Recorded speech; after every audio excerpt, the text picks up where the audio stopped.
Bonjour, nous nous retrouvons pour la troisième partie des œuvres de la chaire, la personnalité. Avant de commencer, je t'invite à aller voir la vidéo de présentation de la chaîne pour comprendre le fonctionnement de la licorne filante. En introduction, je vais te lire un poème où les émotions sont vives. Coq, renard, vipère. Ma biche à la taille de guêpe, tu es un agneau. Ce serait vache de me prendre pour un pigeon. Oserais-tu me poser un lapin et me faire courir après 10 lièvres? Il était gai comme un pinson, fier comme un paon à la vue de sa dulcinée.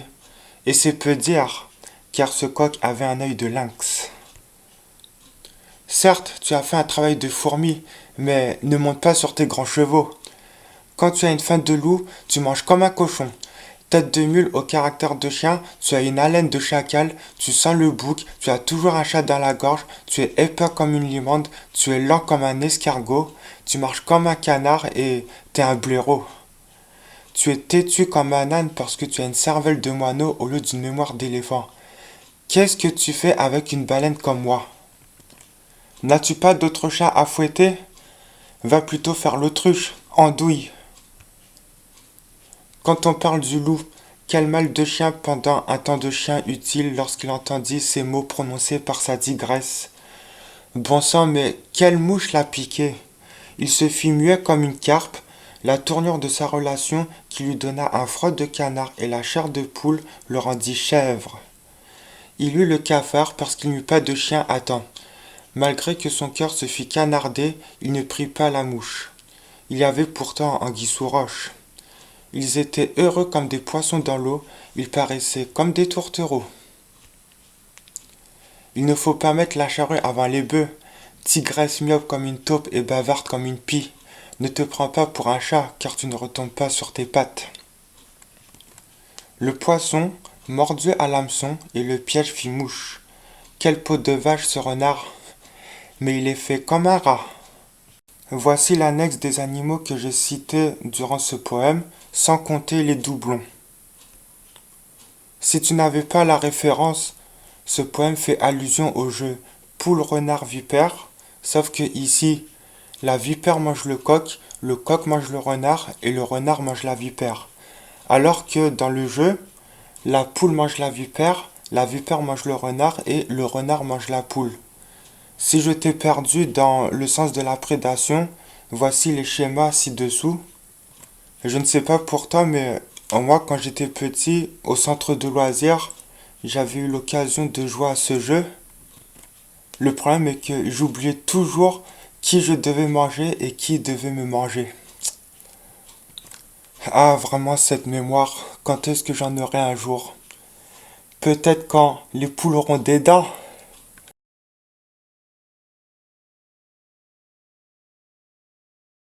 Initialement, je devais présenter ce diaporama sur les émotions à mon groupe de maison, qu'on peut lire ici. C'est une extension de l'église, mais depuis, je n'ai jamais eu l'occasion de présenter. C'est avec toi que j'aurai cet honneur. Sommaire. On va commencer par les 5 clés des émotions, puis 7, le chiffre de l'édification, le temps, le positif, la gentillesse et la sagesse, quelques cas d'études, on finira par des exceptions comme les psychopathes et les sociopathes, et enfin, un conseil de ma part, comment gérer les émotions. Qu'est-ce que les émotions? Il y a d'abord la phase pré-émotionnelle qu'on appelle les sentiments. On cherche à savoir qu'est-ce qui est bon, qu'est-ce qui est mauvais, mais aussi à comparer, plus que, autant que, moins que. En somme, à avoir la connaissance du bien et du mal. Une fois qu'on a acquis ces connaissances, nous allons naturellement faire un tri, et c'est de là que les émotions apparaissent. Il y a les émotions spontanées et les émotions latentes. Les émotions spontanées sont des réflexes, tandis que les émotions latentes durent dans le temps. On va alors passer de la pensée à l'action. Ensuite, nous allons prendre une décision. C'est alors qu'il y aura la phase post-émotionnelle qu'on appelle aussi la personnalité. On va en tirer des attraits et des rejets. Nous allons alors défendre une position.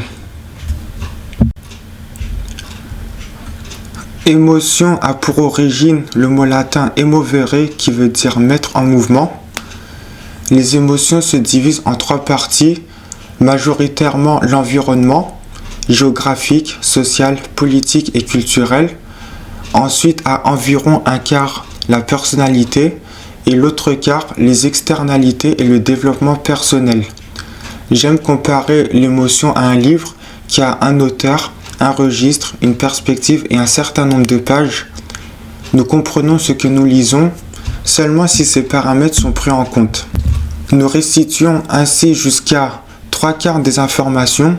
Quand le lecteur ouvre le livre, il va passer son temps à exploiter le dernier quart. Ce dernier quart représente chez les émotions les externalités. Le lecteur dira alors à l'auteur « Surprends-moi ». Les 5 clés des émotions, à commencer par les 5 piliers de la personnalité. L'attitude, le charisme, la notoriété, les passions et les défauts. L'attitude est l'image physique liée au mouvement, aux gestes et aux postures, ou encore la prestance. Ça peut être aussi les tocs, les tacs et les tics, ou encore la communication non verbale comme les micro-expressions. Le charisme est l'image morale intentionnelle, en d'autres mots des réflexes innés ou travaillés, alors que la notoriété est une image morale inintentionnelle, c'est-à-dire l'interprétation que les autres ont de toi.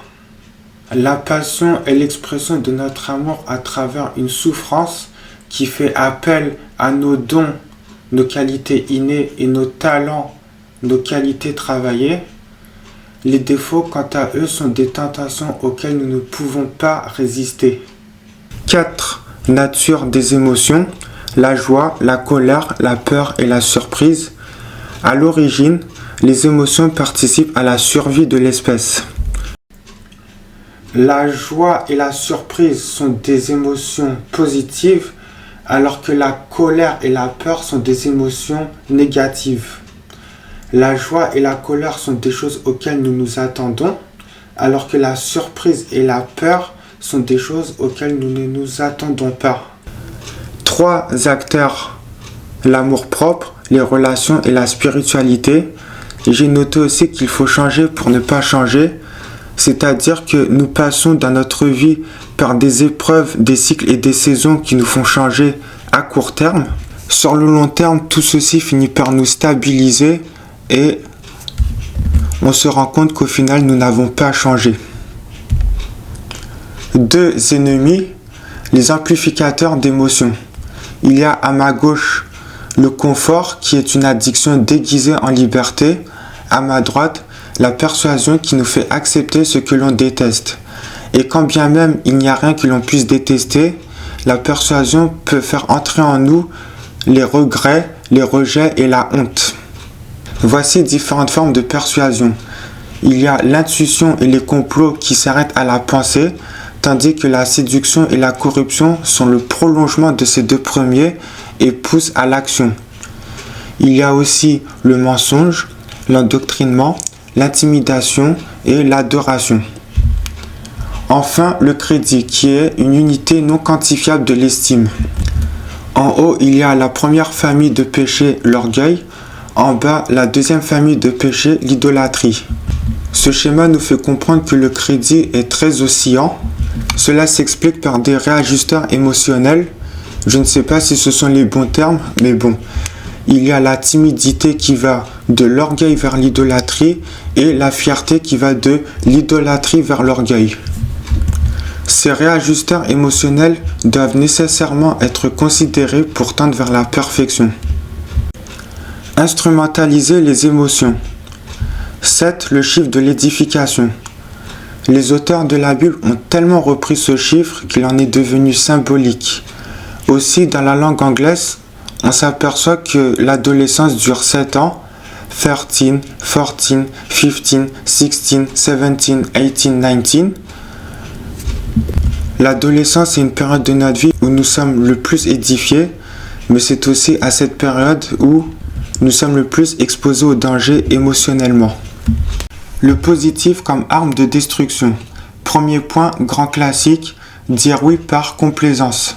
Conséquence, des incompréhensions et un sentiment de rejet, car la personne qui nous aura écouté se fiera au oui qui veut dire non et aura des attentes qui ne seront finalement pas comblées.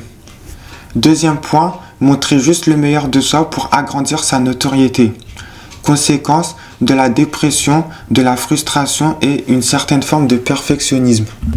Cela est dû à des exigences toujours plus croissantes que le corps ne pourra pas assumer à cause de sa limite. Troisième point, le sentiment d'appartenance ou le paternalisme. Conséquence de la mélancolie ou la place de l'opprimé. Ces systèmes qui permettent d'être mieux compris de tous ont aussi un pouvoir que nous ne pouvons pas neutraliser. Quatrième point, le washing à la croisée du lobbying et du soft power. Conséquence de la culpabilité et un sentiment de trahison. Ceci est dû à cause des valeurs trompeuses, illusoires et détournées auxquelles nous nous sommes identifiés. Le temps comme outil pour faire perdre du temps. Premier point, la nostalgie, les coutumes et les traditions, ou comment emprisonner des générations dans le passé. Je précise dans le cas où c'est nocif. Deuxième point, la productivité.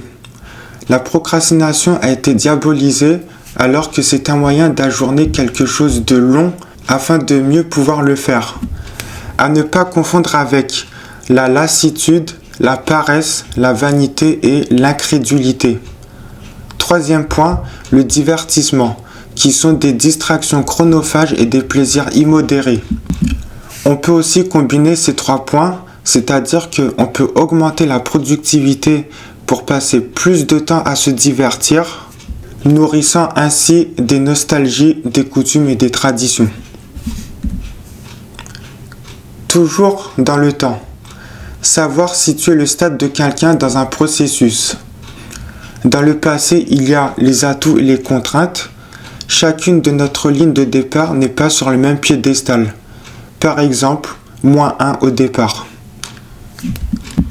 Dans le présent, ce sont les avantages et les inconvénients. Ce sont les capacités physiques et morales qui agissent comme de coefficients. Exemple, multiplié par 1,2. Et dans un futur proche, il y a les opportunités et les risques. C'est l'anticipation et l'appréhension couplées par les externalités qui s'additionneront ou se soustrairont. Exemple, +2 puissance 3. Voilà pourquoi il ne faut pas se comparer. Toujours dans le temps, la récurrence, la normalisation, la doctrine, la sensibilisation. On admet que ces deux lignes représentent la même durée. La personne A subit une fréquence plus élevée que la personne B. Elle est donc plus exposée. Elle est aussi vulnérable aux conséquences. Ce schéma fait donc appel à la modération. Toujours dans le temps, la fin peut-elle être le début? Prenons pour exemple un régime où on veut perdre du poids. Il y a d'abord la préparation, puis la perte de poids, et enfin l'objectif. Entre la préparation et la perte de poids, il y a l'engagement. Entre la perte de poids et l'objectif, la satisfaction, dans le cas où l'objectif est atteint. Je vais peut-être être dur avec toi, mais tout ceci n'était que le début. C'était l'acheminement vers un style de vie et tout cela n'était rien d'autre que la préparation. La gentillesse et la sagesse. L'intention ne fait pas l'action. D'abord, je vais te lire un passage de l'Écriture, Luc 10, du verset 38 à 42. Comme Jésus était en chemin avec ses disciples, il entra dans un village et une femme nommée Marthe le reçut dans sa maison. Elle avait une sœur nommée Marie qui, s'étant assise aux pieds du Seigneur, écoutait sa parole. Marthe, occupée à divers soins domestiques, survint et dit : « Seigneur, cela ne te fait-il rien que ma sœur me laisse seule pour servir ? Dis-lui donc de m'aider. » Le Seigneur lui répondit : « Marthe, Marthe, tu t'inquiètes et tu t'agites pour beaucoup de choses. Une seule chose est nécessaire. Marie a choisi la bonne part qui ne lui sera point ôtée. » Ensuite, Romains 14, 23. Mais celui qui a des doutes au sujet de ce qu'il mange est condamné, parce qu'il n'agit pas par conviction. Tout ce qui ne résulte pas de la foi est péché. Je pense que le mot gentil est probablement le mot le moins au paroxysme de sa propre définition, à cause des inquiétudes et des doutes. C'est pour cela que la gentillesse part d'une bonne intention, mais finit par des mauvaises actions. La sagesse, quant à elle, est une bonne intention qui fait une bonne action. J'ai mis spéculation comme mauvaise intention qui font des bonnes actions, car l'affaire n'engage que les personnes qui ont négocié.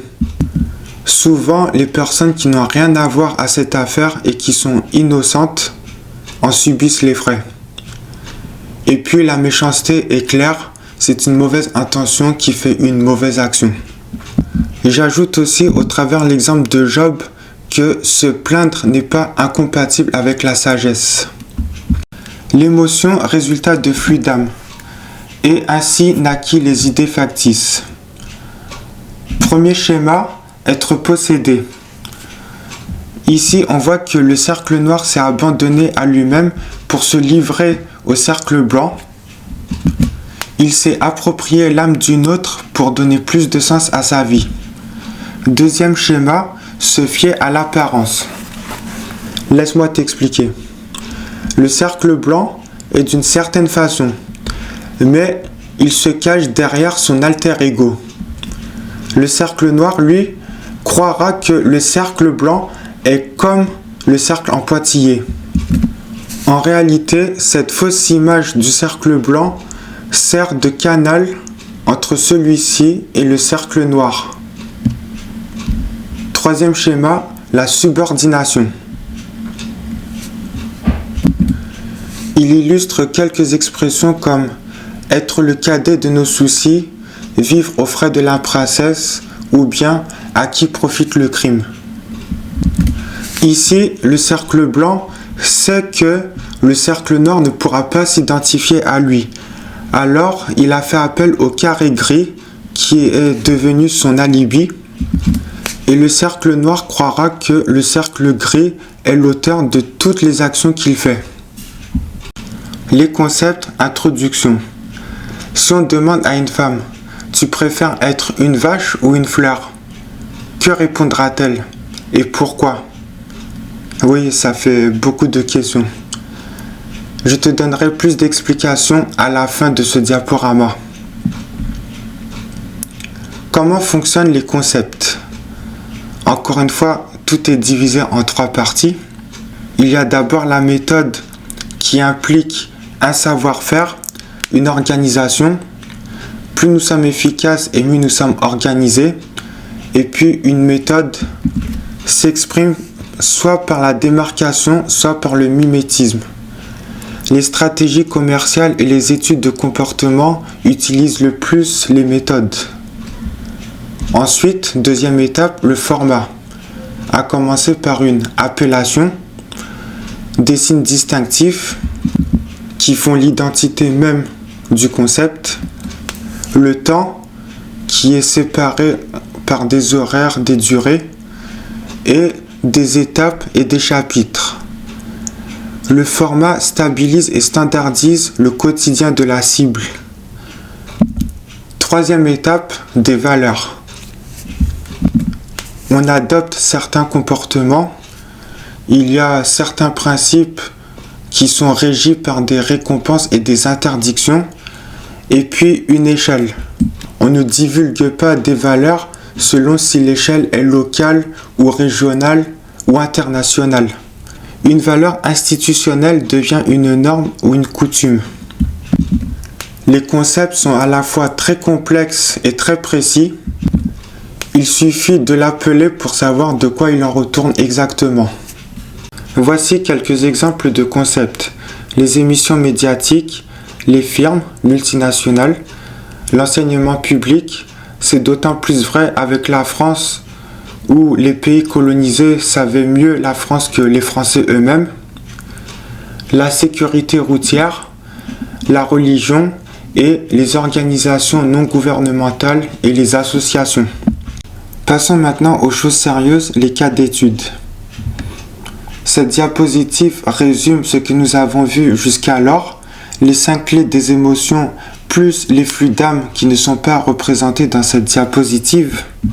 Ce qui va suivre n'est que le fruit de mes observations. Nous allons plutôt les passer en revue pour être au plus proche de la réalité. Je te présente les profils. D'abord les parents, les diplomates, les malfrats, les relations parasociales, les croyants, les minoritaires et les égoïstes. Plus une personne se fait confiance et plus sa personnalité sera prononcée.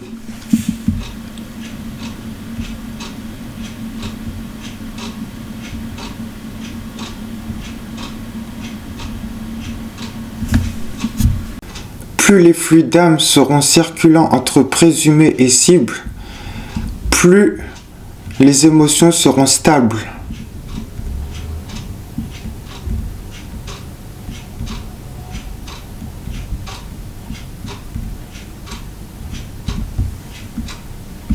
Plus une personne pense se suffire à elle-même, et moins elle sera dans la spiritualité.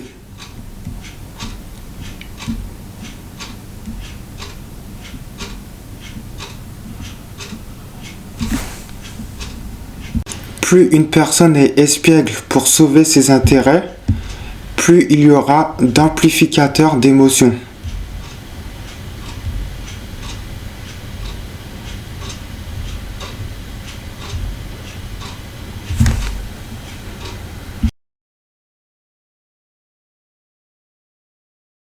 Plus une personne est élevée dans son rang, et plus elle sera orgueilleuse.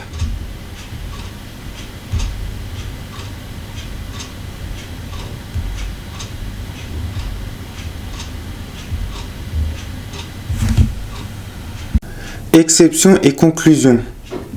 Qu'en est-il des psychopathes et des sociopathes?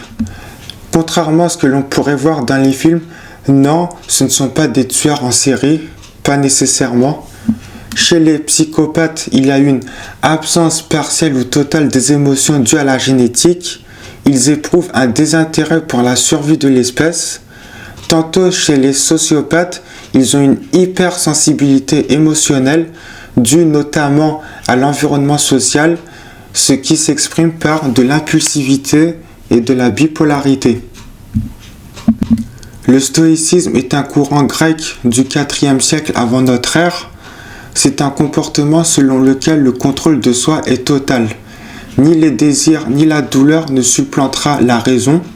Seule l'équité et la nature ont réellement de l'importance. Cette philosophie consiste donc à faire le plus possible abstraction de ses émotions et gagner la voie de la justice. Les receveurs, ils ont une relation d'intérêt. J'aime faire la distinction entre intérêt et profit, car il n'y a pas de relation sans intérêt. Même pour dire bonjour ou demander l'heure, il y a un intérêt à aborder la personne. Le receveur fait, dans une certaine mesure, volontairement ou involontairement abstraction des émotions et se désengage des conséquences liées aux efforts fournis pour maintenir ou accroître son état. Généralement, il n'est pas réellement décideur de ce qu'il reçoit. Pour ceux qui se demandent, mais ce n'est pas le cas pour les bébés, je leur répondrai que cet attachement pour leur maman est sentimental, pas émotionnel. Comment gérer ces émotions? Par défaut, voici selon moi les comportements à adopter. Se méfier de tout le monde, en particulier notre entourage, car les émotions sont plus intenses. Se dire je ne suis pas capable de, se dire je suis ignorant au sujet de. Pourquoi? Pour se remplir d'humilité, puis chercher la connaissance et enfin persévérer.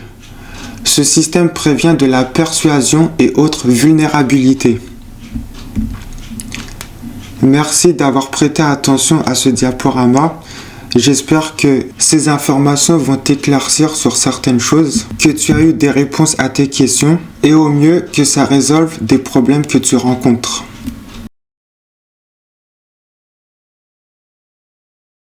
À la question posée aux femmes, tu voudrais être une vache ou bien une fleur? D'abord, réponds en commentaire qu'est-ce que tu aurais répondu. Je dirais que les femmes, la plupart d'entre elles, répondraient une fleur. Parce qu'elles vont se fier à l'odeur, à la grâce et à la minceur. Maintenant, donnons un sens à cette question. Une vache, qu'est-ce que c'est? C'est un mammifère aimable, docile, sociable, craintive, généreuse. Une fleur est un organe végétal reproducteur qui attend les parties ouvertes, son pollinisateur.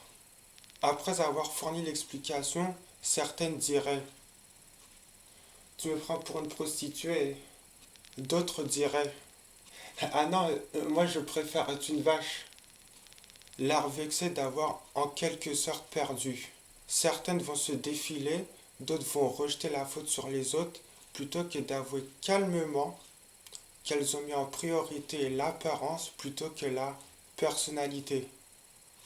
Car c'est le sujet de cette vidéo, la personnalité. Parce que les femmes s'attachent beaucoup à l'apparence et aussi à ce qu'elles voient et à ce qu'elles entendent, alors on va leur assigner le rôle de représentation d'une nation. Or, il est écrit dans Jean 15-17, « Ne prends point garde à l'apparence, mais regarde au cœur. » En disant cela, il ne s'agit pas de dégrader l'image de la femme, mais d'être le plus rationnel possible. D'ailleurs, j'ai consacré une partie sur le féminisme, enfin, sur comment j'idéalise le féminisme. En attendant, voici ce que j'ai écrit.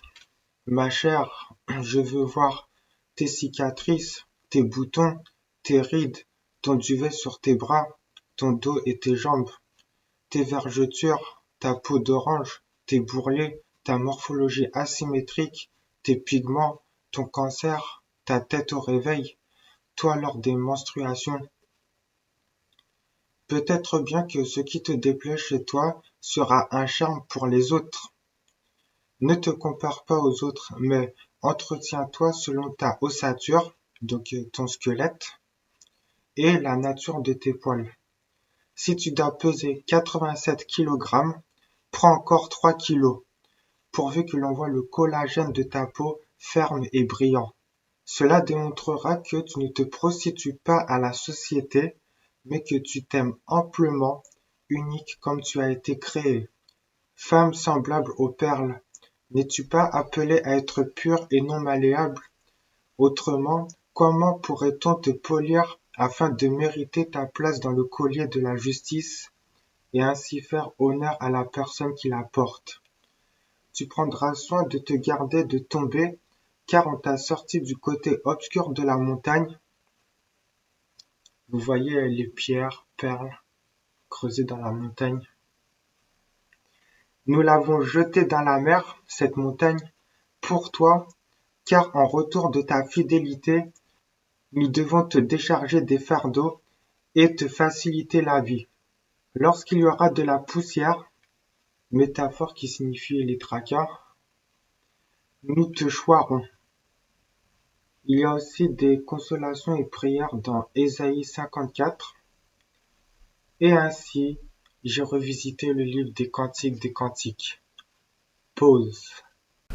À présent, voyons l'importance des cheveux dans la Bible. Et même les cheveux de votre tête sont tous comptés. Les cheveux blancs sont une couronne d'honneur. Tu prendras la fiole d'huile que tu répandras sur la tête.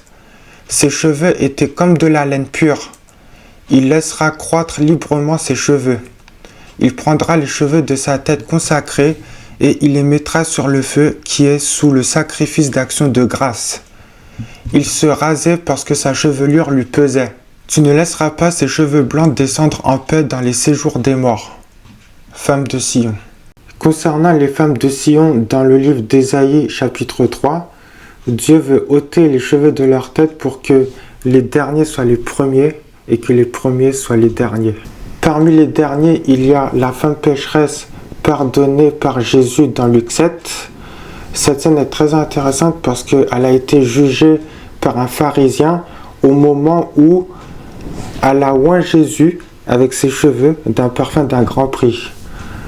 Je trouve que les cheveux sont un indicateur de vie dans le sens où visuellement c'est un signe de bonne santé et puis au microscope on peut savoir beaucoup de choses sur notre patrimoine génétique ou nos consommations.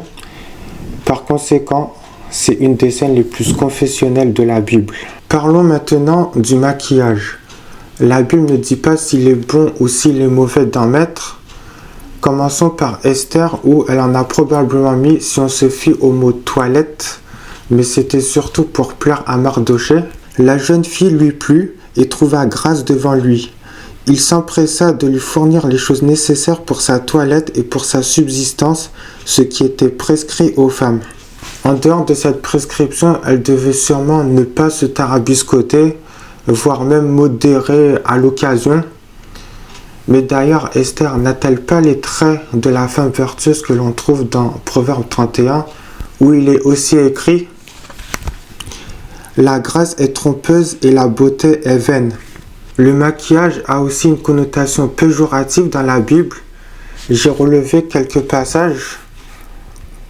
Donc d'abord, les femmes de Sion, ce que nous avons vu juste avant, dans Ésaïe 3, où elles sont décrites comme tellement pimpantes que le maquillage ne devait pas manquer.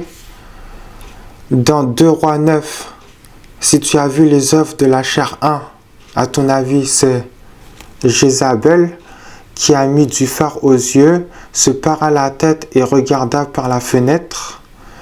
Dans Jérémie 3, nous avons dans les exhortations « Où ne t'es-tu pas prostituée, tu mettras du fard à tes yeux ».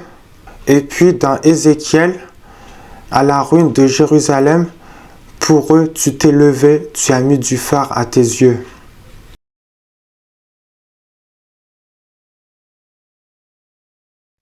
Pour parler de l'orgueil, appuyons-nous sur le livre des Proverbes écrit par Salomon. Je te lis dans le sens du tableau. 6,14. La perversité est dans son cœur, il médite le mal en tout temps, il excite des querelles. 6, 16 à 19. Il y a 6 choses que est l'Éternel. La 5e, le faux témoin qui dit des mensonges. Le 6e, celui qui excite des querelles entre frères. 16, 28. L'homme pervers excite des querelles et le rapporteur divise les amis. Le rapporteur étant le menteur. 28, 25. L'orgueilleux excite les querelles, mais celui qui se confie en l'Éternel est rassasié. 18, 19. Des frères sont plus intraitables qu'une ville forte, et leurs querelles sont comme les verrous d'un palais. 10, 12. La haine excite des querelles, mais l'amour couvre toutes les fautes. 15, 18. Un homme violent excite des querelles, mais celui qui est lent à la colère apaise les disputes. 17, 19. Celui qui aime les querelles aime le péché. Celui qui élève sa porte cherche la ruine. 26, 20. Faute de bois, le feu s'éteint, et quand il n'y a point de rapporteur, la querelle s'apaise. 18, 6. Les lèvres de l'insensé se mêlent aux querelles et sa bouche provoque les coups. 19, 13. Un fils insensé est une calamité pour son père et les querelles d'une femme sont une gouttière sans fin. 23. C'est une gloire pour l'homme de s'abstenir des querelles, mais tout insensé se livre à l'emportement. 22, 10. Chasse le moqueur et la querelle prendra fin. Les disputes et les outrages cesseront. 26, 17. Comme celui qui saisit un chien par les oreilles, ainsi est un passant qui s'irrite pour une querelle où il n'a que faire. Des Juifs avaient une mauvaise habitude en la présence de Jésus. Il leur jetait des pierres. De la même façon qu'on dit « T'as pas oublié tes clés avant de partir ?» Eux, ils disaient « Avant de sortir, n'oublie pas ta pierre.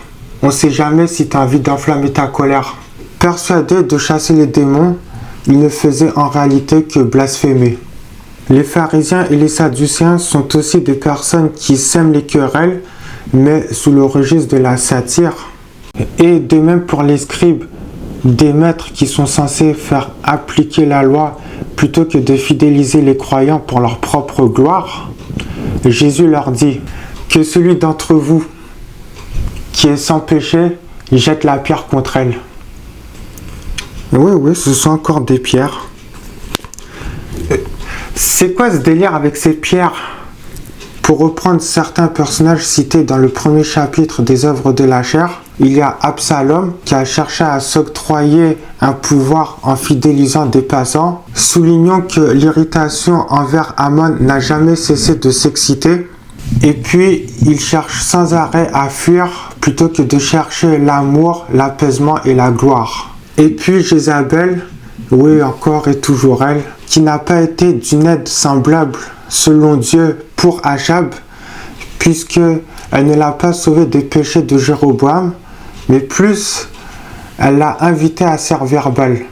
De cette façon, il fait encore plus de mal en Israël, ce qui a fait d'Achab un insensé. Ce dernier exemple est une formidable transition entre l'orgueil et l'idolâtrie, car, souviens-toi, Jézabel possédait des maisons closes. Cette façon d'assujettir les femmes, leur débiter de l'estime à son profit, c'est en partie comme cela qu'elle s'accréditait de l'estime et montait en orgueil. Le 7e chapitre des Proverbes n'est qu'un exemple de prostitution parmi tant d'autres. S'il y a un esprit de pauvreté, le narcissisme et la coquetterie ne sont-ils pas une forme d'idolâtrie? Colossiens 3, 5. Faites donc mourir les membres sur terre, l'impudicité, l'impureté, les passions, les mauvais désirs et la cupidité, qui est une idolâtrie. On se rend compte aussi avec du recul que plus il y a de traits féminins dans la société, et plus il y aura toutes ces choses qui forment l'idolâtrie. En parlant de prostitution, je pense à la dépression et à la mélancolie, c'est-à-dire que la dépression est une impuissance acquise parce que l'environnement a une force qui nous est supérieure, elle exerce une pression sur nous. Pour nous adapter, nous allons nous affranchir de cette pression en étant dépressifs. La mélancolie, quant à elle, est le prolongement de cette dépression, c'est-à-dire qu'on va continuer à penser comme un dépressif alors que l'environnement n'a pas une force qui nous est supérieure. Et la prostitution est quelque part entre ces deux-là. Si tu veux, pour mieux illustrer ça, on imagine que nous sommes ici. Ça, c'est quand nous sommes dépressifs. Ici, c'est quand nous sommes dans la prostitution. Nous pouvons encore nous en sortir, mais on se dit que c'est trop éprouvant de surmonter ce niveau-là. Et la mélancolie, c'est à peu près à ce niveau-là. On peut s'en sortir, mais on reste dans le même état que quand on est dépressif. Dans 1 Corinthiens, chapitre 11, il est écrit, je ne vais pas tout vous lire, verset 5. Toute femme au contraire qui prie ou qui prophétise la tête non voilée déshonore son chef. C'est comme si elle était rasée. 14. La nature elle-même ne vous enseigne-t-elle pas que c'est une honte pour l'homme de porter de longs cheveux, mais que c'est une gloire pour la femme d'en porter parce que la chevelure lui a été donnée comme voile.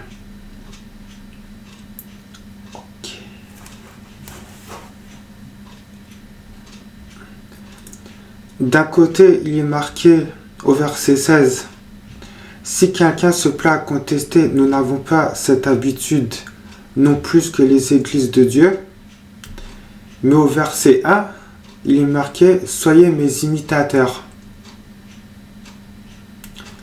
Que faut-il penser?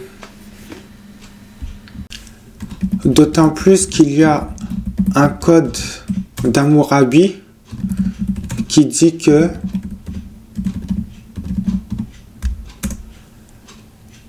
le voile différencie une femme ordinaire d'une femme prostituée. Au final, Paul n'a fait que reprendre les codes qui ont déjà été repris par d'autres, ce qui fait de lui un potentiel imitateur. Pour anecdote, ce message a pour but de démontrer que chacune de nos habitudes insignifiantes et sans conséquence peut avoir un grand impact. Pour reprendre l'exemple du maquillage, il est écrit dans Jérémie 4, « Car ainsi parle l'Éternel. Et toi, dévasté, que vas-tu faire? Tu mettras du fard à tes yeux, mais c'est en vain que tu t'embelliras. » On peut aussi prendre les exemples cités dans le message 2, de la fourche à la fourchette. D'autres exemples que Peggy 18, le logo d'avertissement des jeux vidéo qui protège les enfants, sexe, drogue, alcool, violence. En soi, les habitudes nous font croire qu'il est impossible de vivre autrement, que si on se prive, on ne vit plus.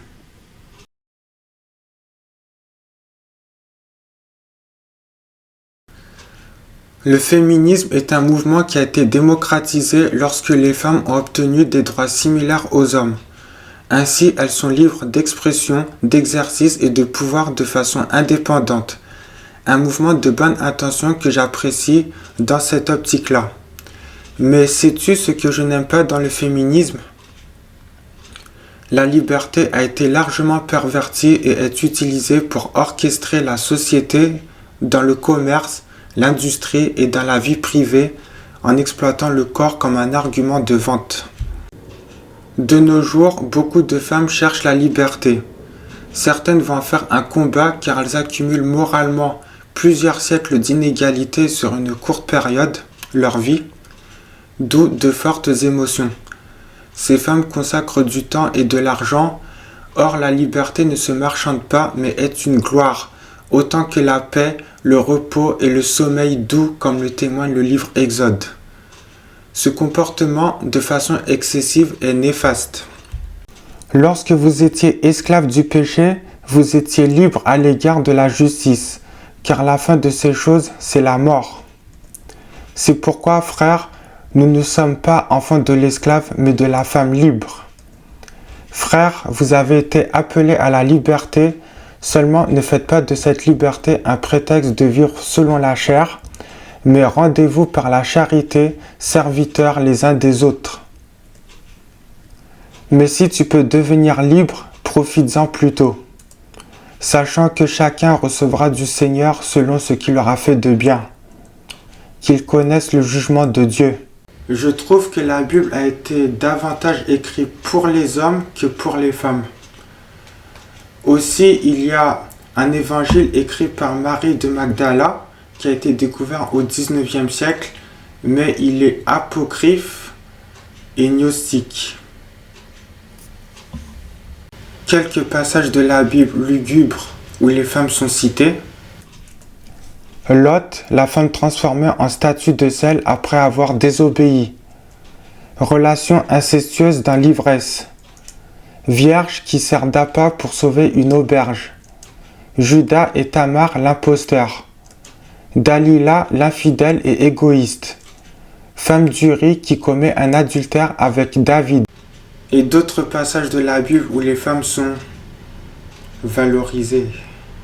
La femme de Caïn, un être apparu de nulle part. la femme de Noé, juste et intègre comme son mari. Sarah, femme soumise à Abraham.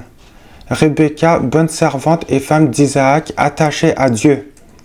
Léa, femme pieuse, jalouse de sa sœur Rachel, mais bénie au temps où la polygamie était tolérée. Rachel, qui a compati la jalousie de sa sœur, Léa, afin qu'elle donne des enfants à Jacob. Rachel, qui a compati la jalousie de sa sœur Léa, afin qu'elle donne des enfants à Jacob. Marie, sœur de Moïse et Aaron, qui était à leur côté pour sauver les Israélites d'Égypte, bien qu'orgueilleuse et jalouse. Rahab, prostituée qui démontre l'impartialité de Dieu, qui a gardé secret la mission des espions de Josué. Déborah, la seule prophétesse mentionnée dans la Bible, et Barak. Jaël, femme courageuse qui a réalisé la prophétie de Déborah. Prostituée qui héberge Samson. Ruth, femme repentie et battante qui a bravé les jugements des habitants de Bethléem. Abigail, femme d'humilité et de paix. Esther, femme hardie et de paix. La Sulamite, fidèle au berger. La Sainte Marie, mère de Jésus, qui a mis au monde 4 frères et 2 sœurs. Marie, la sœur de Marthe et de Lazare, qui a oint Jésus d'un parfum de grand prix. La pauvre veuve qui a mis de son nécessaire. Marthe, femme hospitalière qui n'hésitait pas à demander des services à Jésus. Marie de Magdala, fidèle disciple de Jésus.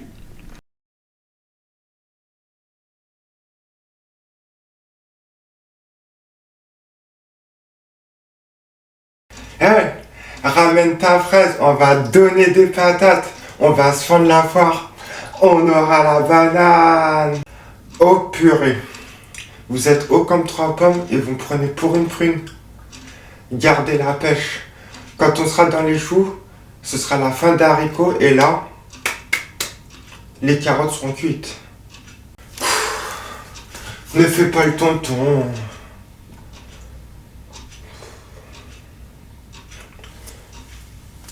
On paraît qu'en fait, t'as les jambes en compote.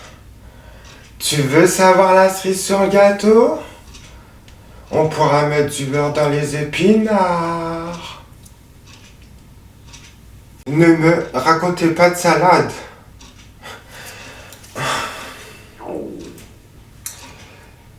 Ça ne va pas être de la tarte de vous ramener à la réalité.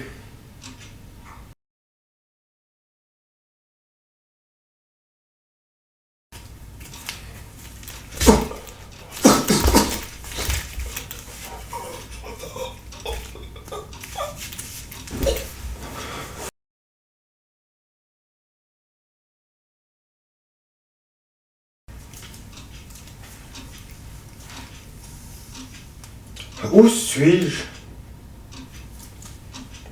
Qu'est-ce que je fais ici?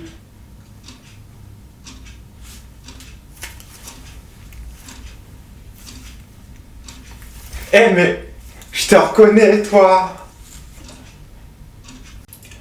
Ben ouais mon gars, cet endroit est mystique, tu trouves pas?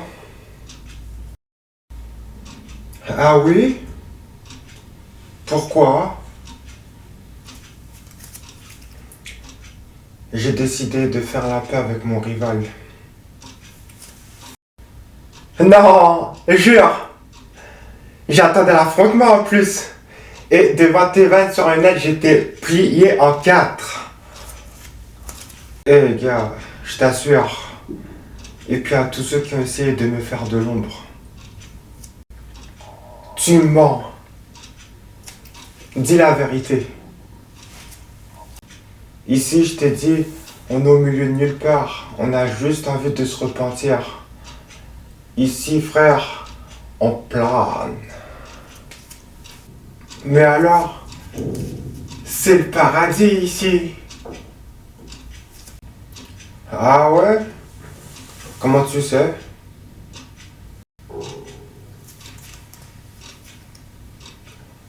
Je prie pour que mes petits frères ne suivent pas mon exemple, mais qu'ils brillent. Quand leurs ennemis sont arrivés, je les ai protégés. et les balles ont atteint mon torse. Mortel, comment t'as donné de ta vie? Ah, les temps sont durs, ça fait partie des risques du métier. On chante pour être ensemble, on est là, on donne la force. T'inquiète même pas que s'ils marchent sur mes voies, ils vont y arriver. On change pas une équipe gagnante, ils vont se faire un nom. Tu penses? Prochaine personne, un rappeur des beaux quartiers. Allez, à plus. On est là, on est ensemble, frère. Navré, Ellie, vous n'irez pas au paradis. Veuillez passer à la trappe.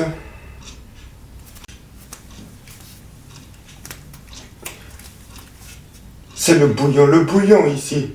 T'es fou, moi je mettrai jamais les pieds ici. Immolé. Mort de rire. Allez, tu sors. Tu as dit que tu as quitté le quartier. Pourquoi reviendrais-tu? Ok, élève. On va négocier. Il fallait y réfléchir avant.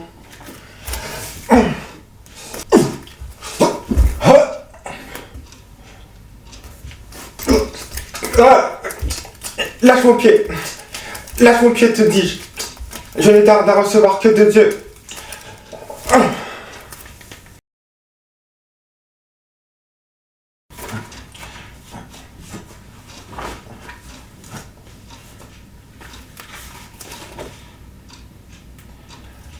Ces derniers mots sont-ils prophétiques pour ton sort? Non, je te taquine. Notre Père arrive dans un instant. Patiente. Bienvenue. Pardonne mon comportement, roi des cieux. Enfant ailé, tu as aussi entendu la voix? Elle vient d'où? Et comment tu sais qu'on parle à nous? Mais où est-ce qu'il est passé? En vérité, je te le dis, parce que je t'ai relevé 7 fois et qu'à tes derniers souffles de vie, tu as cherché premièrement mon royaume, il en sera fait selon ta voix. Tu as demandé, tu as cherché. À présent, frappe à la porte.